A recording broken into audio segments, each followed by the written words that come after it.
Hello from Brush Mountain in Southwest Virginia on the Appalachian Trail. This video has been specially made for Mrs. Stauffer's 4th grade class at St. Clements School in Saratoga Springs, New York. So, with Memorial Day just around the corner, I thought it'd be nice to share a Memorial Day story from the Appalachian Trail with you guys. It's about a famous World War II soldier who you probably never heard of. His name was Audie Leon Murphy, and he was the most decorated soldier of World War II. And we'll talk about his military career and his childhood as well as what he did after the military. But what I find interesting, and I think you guys will, is that Audie's life changed at an incredible pace. He went from childhood to adult at the age of 10. You guys are about 10 years old now, or pretty close to it, so I think you can relate to this.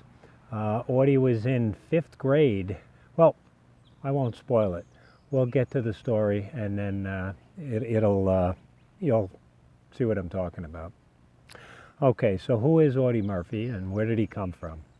Well, he was born on June 20th, 1924, in Kingston, Texas, to the parents of Emmett and Josie Murphy. His parents were sharecroppers. They lived on a farm, and they picked cotton for a living. I believe Audie was also born right on the farm, and back in that time it wasn't uncommon for that to happen. Audie was number 6 of 11 kids in the family. That was a big family. And Audie grew up during the Great Depression, and it was a tough time to make a living back then. When Audie was 5 years old, he had already started working on the farm his parents worked at, just helping out. Probably very common back then for kids on a farm to do that, to help out. When Audie became 10 years old, though, and that's what I was getting to before, which is pretty much the same age you guys are, he was in 5th grade. He didn't finish 5th grade, but his parents told him he had to quit school because they needed him at home to help provide for the family in making a living, because they weren't making enough. So Audie had to quit school when he was in 5th grade. Can you imagine that, at that age, quitting school for good? That's it. But this is what happened to him. So he didn't have what you'd call a normal childhood, definitely not by today's standards. But it did happen to some people back then under difficult circumstances. So Audie would be helping on the farm, and he would also, to make extra money, well, not extra money, just to make money, he would work on any farm that would have him for just $1 a day. He would do that to bring money back home. When Audie was 16 years old, his father got up one day, left the house, and was never seen or heard from again. He walked out on the family. So now there's 11 brothers and sisters with a mom and no dad, and things went from bad to worse. So in addition to working several jobs, Audie both on the farm his mother worked at and other farms, he also pumped gas. And to put food on the table, Audie would hunt. Now he had a neighbor friend whose name was Dial Henley. And Dial used to brag to all the other neighborhood kids that Audie was quite a shot, quite a marksman actually when he went hunting, that anytime Audie took a shot at a rabbit, he would never miss, ever. It's never happened. At least Dial never seen it happen. But Audie would quickly point out to Dial that, listen, Dial, if I don't shoot what I'm aiming at, we don't eat that night at home. So they were counting on that food to get home to feed the rest of the family. Can you imagine that responsibility on your shoulders when you're that young? That if you don't come home with a rabbit, there's no food for the family that night? But it gets even worse than that. The reason Audie had become so skilled with a firearm was that his mother was so poor that when she sent him out to go hunting, Audie would only have one bullet. She would give him one bullet a day. That's it. That's all she could afford. So he had to hit what he was shooting at, or nobody would eat. So that was an incredible burden on his shoulders to not only bring home some food, but not to miss. I mean, we all make mistakes. It's not unreasonable to think that you would miss. But that's how Audie became very skilled with a firearm. Not necessarily the way you would like to do it, but that's the way it happened with him. So, just a year later, Audie was 17, and his mom died. Now all 11 brothers and sisters were orphaned with no mom and dad. Audie and his older sister tried to do what they could to raise the kids, but it just wasn't enough. They couldn't do it.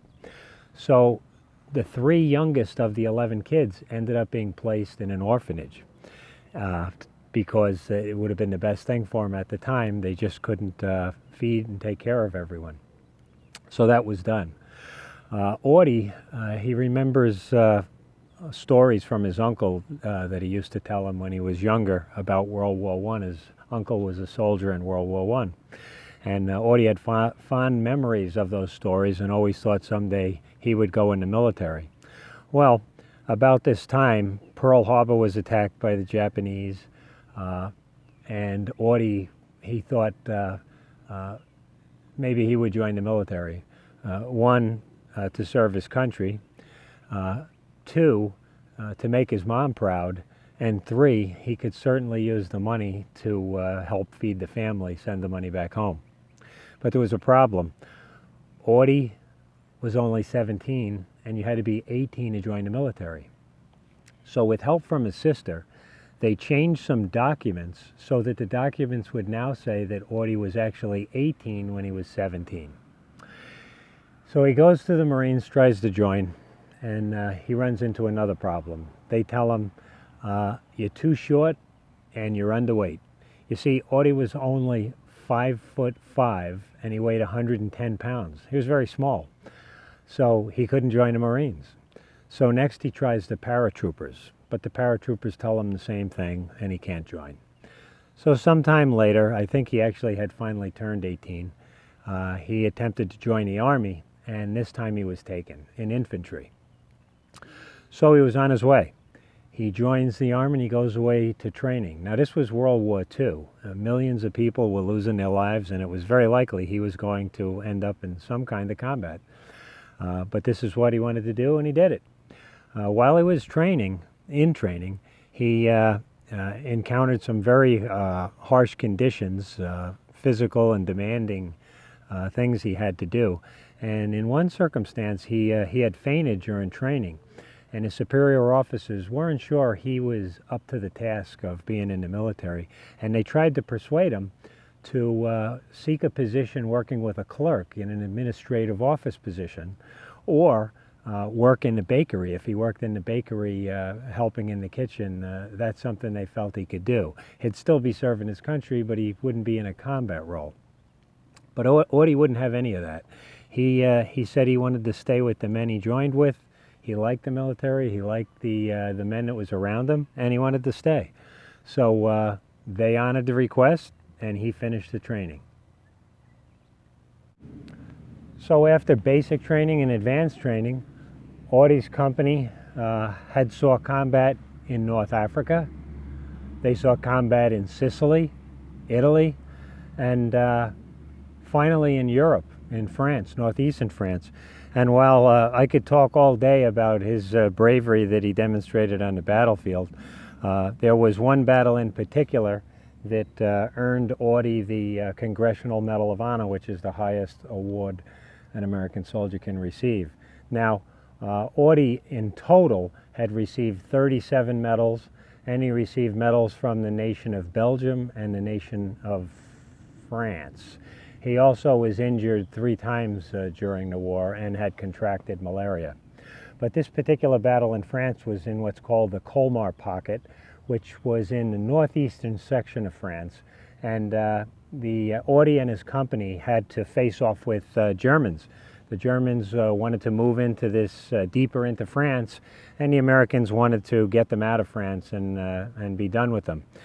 Problem was the Germans were heavily armed and trained, and the Americans were kind of ill-equipped when they got there. They had only, let's see, the night before the battle I'm speaking of, or the day before, there was an initial battle with the Germans, and Audie had officers and 120 men in his company, including himself. By that time, Audie had been promoted to first lieutenant. And during the battle that day, the day before the big one, 102 of those soldiers in his company were either killed or wounded, and all the officers were killed. So the only Americans left to take on those Germans was Audie Murphy and 18 of his men. And they were facing off against 250 specially trained German soldiers from Norway and 6 tanks. The Americans did have 2 tanks, but the odds were definitely against the Americans in this battle. But the orders were to hold this road and not to let the Germans advance. So the day after the initial battle, Audie knew once the sun came up, it was going to start, the action was going to start. So he had his men fall back behind into the forest for cover to protect themselves against the Germans. They probably didn't think they were going to live through the day. Audie, what he did was, of the 2 tanks they had, one of the American tanks was stuck in a ditch and it was useless. It couldn't fire, it couldn't do anything, so the crew abandoned it. And the second tank that they had was actually already hit from a German tank and it was burning. Audie went into that ditch and he had a radio telephone, and what he did was he called to his headquarters the position of the Germans, and he was calling in for artillery fire so that the headquarters a mile away could fire cannons that would send the shells a mile forward and hit these Germans. And that's what he did. That's all he had. As the Germans started advancing on Audie, they were trying to, of course, get Audie because he was calling in their position. And there were 250 Germans and 6 tanks trying to get Audie. But Audie said that it was so loud and noisy and there was so much smoke from when the battle started from the Germans that it actually helped him. The Germans couldn't see where he was, and when Audie was shooting, they couldn't hear his gun, and if they did, they thought it was probably just another German soldier firing. So this helped Audie to be hidden from the Germans. And as they got closer to him, he used his rifle to keep them off until he ran out of ammunition, all the time calling into headquarters to get support to have them fire artillery at the Germans. Well, this battle got so fierce and Audie ran out of ammunition that he wasn't sure what to do. So he looked at that burning tank and there was a machine gun on the top mounted to it. So Audie climbed up on that tank and started firing that machine gun at those Germans. And the Germans didn't like, that was called a 50 caliber machine gun, and the Germans did not like that machine gun. But again, there was so much smoke and noise, they probably thought it was their own. So Audie was effective at keeping them back, and some got as close as, I believe, 10 feet from Audie, and he couldn't see them, but he could hear them through the smoke, and he would just fire that machine gun into the smoke to keep back those Germans. Well, this went on for about an hour, maybe more, until he finally exhausted all the ammunition on the machine gun. But he actually was keeping the Germans back, and the 18 men that was still with him were inspired to get back into the fight when they saw what Audie was doing. And believe it or not, they turned the tables on the Germans and actually did hold them back.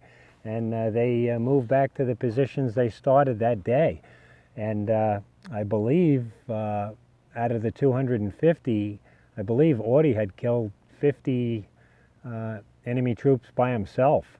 And keep in mind, all 250 of these men and those 6 tanks were trying to get Audie, and luck was with him. But his men used to call him lucky. They said that he used to take a lot of risk and he was lucky. Audie would later argue that he did take risk, but it was calculated risk, and he agreed with being lucky, and he was. But for that heroism, he saved the 18 men in his unit. He saved everyone a mile south in headquarters because the Germans would have moved right in after taking on those 18 Americans to the headquarters and destroyed that artillery battery, and it would have prolonged that getting the Germans out of France. So he actually did a lot and saw a lot of action. So he did get the Congressional Medal of Honor for that battle.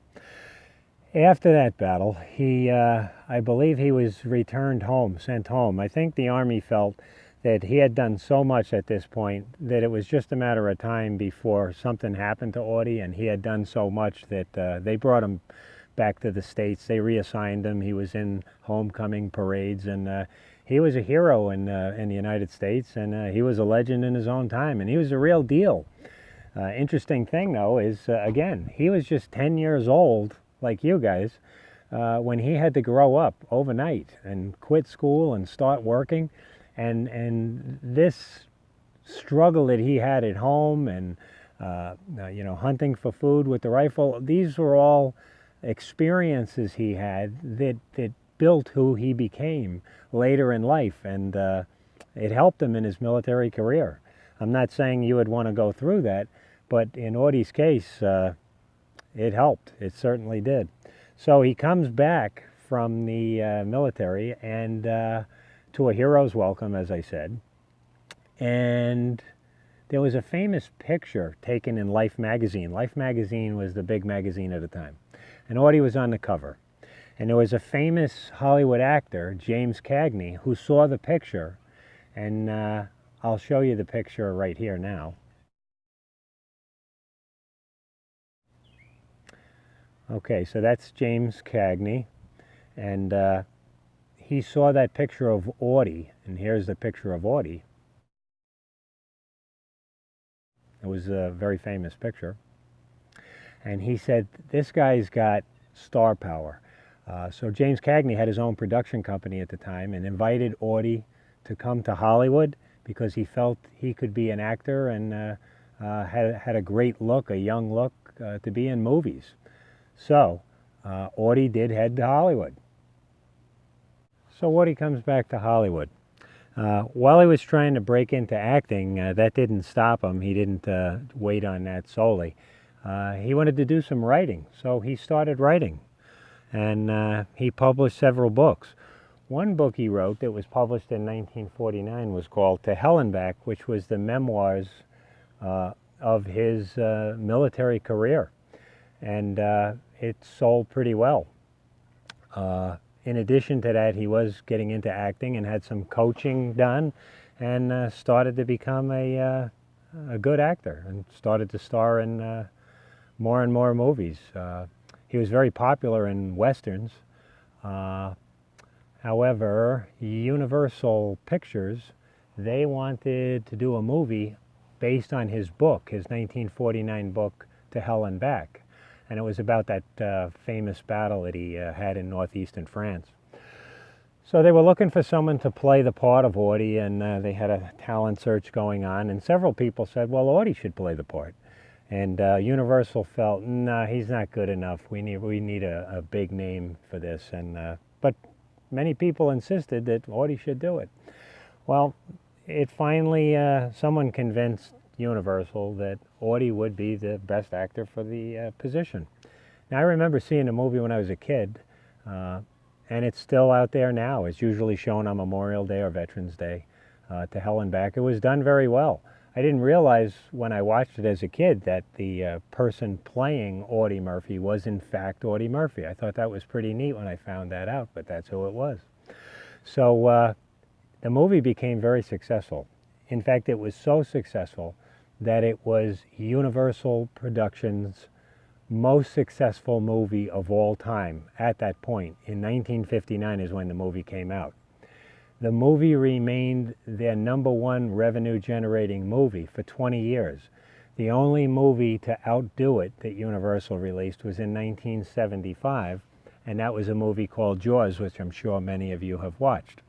So he remained on top for 20 years. That's pretty good. So his acting career was well underway. He had a 20-year acting career, very successful. Nothing to complain about there. He was a writer, he was a poet, and he composed music, and he had several hits, at least 12 musical hits. They were country western songs that were going around back in the 50s and 60s. So he did very well, and all of this from a guy who didn't get through 5th grade because he had to leave to help support the family. Additionally, he left the military in 1945 and rejoined in 1950 in the Texas Army National Guard, and he remained in the Guard and retired with the rank of Major. So he continued to serve his country. Now, there was some problems he had, and he never really discussed it early on. And Audie used to have nightmares from the war. And these nightmares were so bad that he could never sleep unless the lights were on in his bedroom. So the lights had to be on. He kept a loaded gun under his pillow, and the nightmares were so bad that at one point he turned his garage into a bedroom so that he didn't disturb the rest of the family. But while his physical injuries had healed, his psychological injuries from the war had not. And this continued for the rest of his life. Now, back then that was called battle fatigue. And back then you didn't discuss it and there was no treatment for it. And they really didn't acknowledge it, that it was a condition. But Audie knew it was. So when the Korean War was going on and the Vietnam War was going on, soldiers were coming back experiencing these same things. And Audie was instrumental in trying to commission a study by Congress into battle fatigue, which later did happen, and they actually renamed the condition, as you know today, as PTSD, post-traumatic stress disorder. So he was instrumental in getting that done, and the only reason that story really came out that he was suffering from it is because he used his experiences, since he was so well liked, and he thought in sharing that story with others it would help get the ball rolling to help those other soldiers that came back. So that was pretty neat. Audie also, let's see, he had a gambling habit, and unfortunately he lost more money than he made. So he was always looking for the next venture to get into, and one of the things he got into was a business investing company. And he would go around with some other people in the company looking at potential investments, and it was Audie's job to go across the country to see if there was something out there worth buying. And on May 28, 1971, he was down in Atlanta, Georgia, and he boarded a charter plane. Him and him and 4 of his business associates and the pilot, and they took off from Peachtree DeKalb Airport, which is, I believe it's in Atlanta, and headed north up to Virginia. They were looking at a company that built modular homes, and they were considering investing in it. Unfortunately, the weather on that particular day was so bad and deteriorated even worse as they were flying along, that the plane Audie was in had crashed right into this mountain short ways away from where I'm sitting now. At the time, everyone was killed instantly, so I believe there were 6 people total on board. And turns out the pilot who was flying the plane only had 6 hours of experience in that plane. He never should have been in it in the first place. And he didn't have an instrument condition, which means he wasn't allowed to fly in clouds or in bad weather, but he was. So that was a shame. He also didn't file a flight plan, so it took 3 days to find the wreckage because nobody knew the plane was even out there.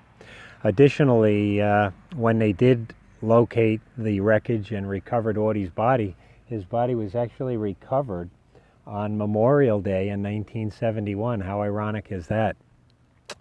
But after his body was recovered, he was buried at Arlington National Cemetery, just outside of Washington, D.C.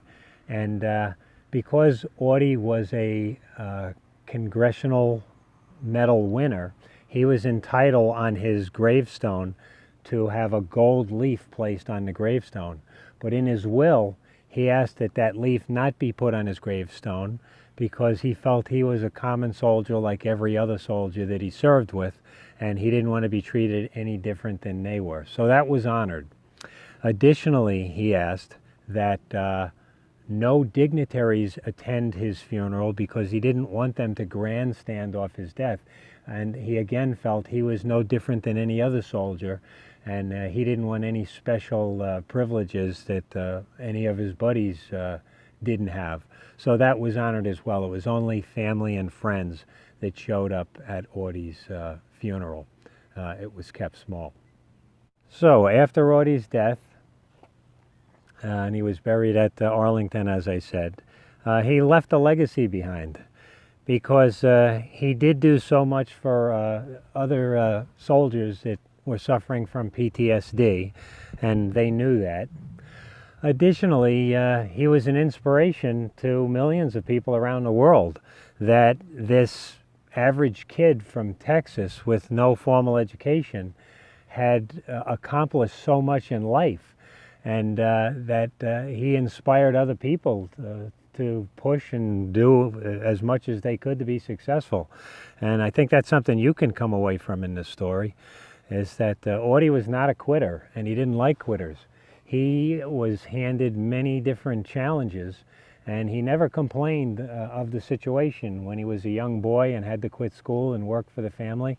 That money that he earned wasn't going to toys and bikes. He had to give that money to his parents for food and clothes, and there were no complaints about it. He did what he had to do.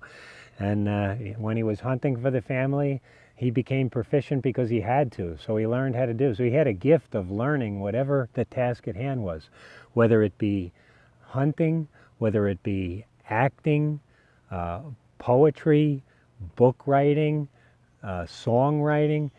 He was amazing, businessman. So he has demonstrated for sure that you are really in the driver's seat of your own future, and really determine the outcome of your own life.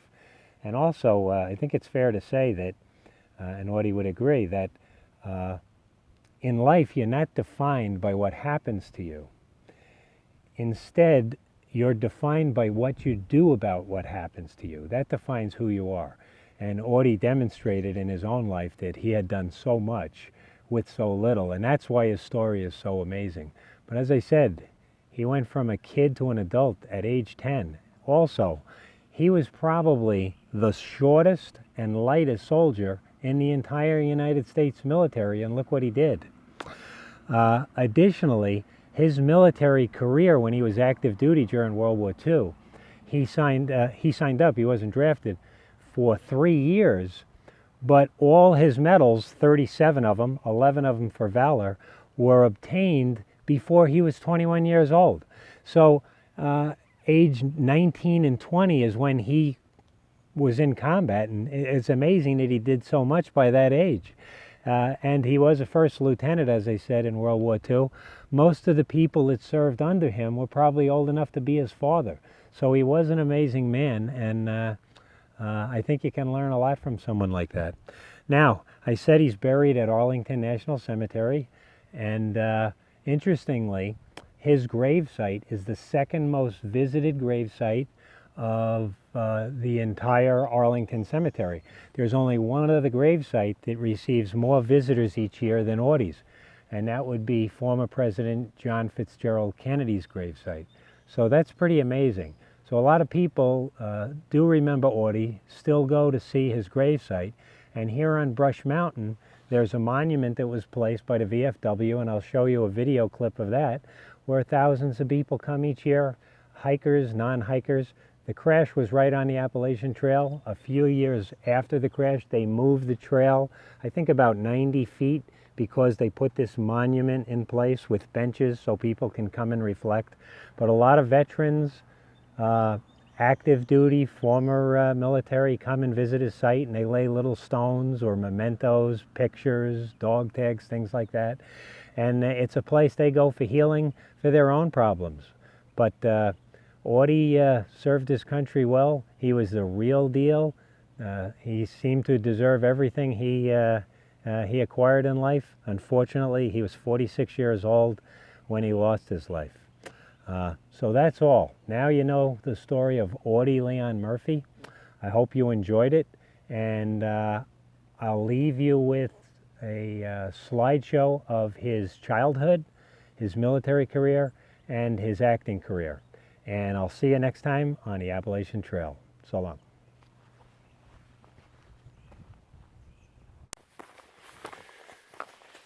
Just coming up to the Audie Murphy Monument on Brush Mountain.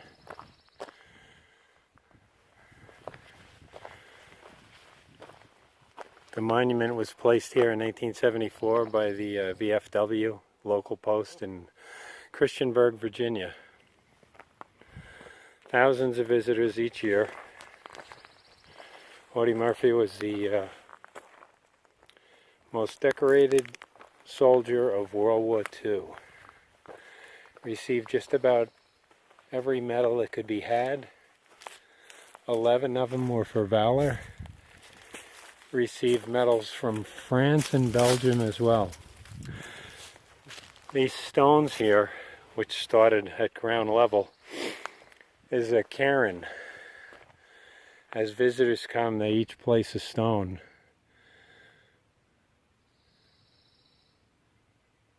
And it's been getting higher and higher over the years. Little mementos left by others. It's a very popular spot for wounded warriors to come visit here because it's right on the Appalachian Trail. And